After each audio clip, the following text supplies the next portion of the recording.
हुज़ूर अलैहिस्सलाम ने शाह फरमाया, बेशक जब अल्लाह सुब्हानहू व तआला बंदे के जिस्म को किसी मुसीबत में मुब्तला करता है, यानी उसे कोई जिस्मानी बीमारी हो जाती है या जिस्मानी कोई तकलीफ़ हो जाती है, तो अल्लाह रब्बुल इज़्ज़त फ़रिश्ते से फ़रमाता है, अल्लाहु अकबर, फ़रिश्ते से फ़रमाता है कि इसके उन नेक आमाल को लिखो जो ये तंदुरुस्ती में किया करता था। इस हदीस मुबारक में ज़रा गौर करें कि वो हालत बीमारी में चला गया, उसका जिस्म किसी मुसीबत में मुब्तला हो गया, किसी मर्ज़ में मुब्तला हो गया, तकलीफ़ में है,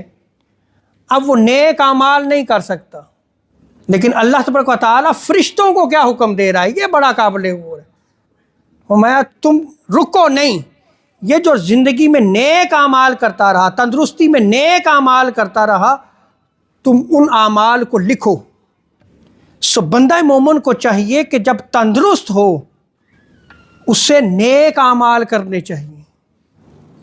और आगे आका अलैहिस्सलाम ने शाह फरमाया कि बस अगर अल्लाह तबारक व तआला उसको शफा दे दे तो उसके गुनाहों को धो डालता है,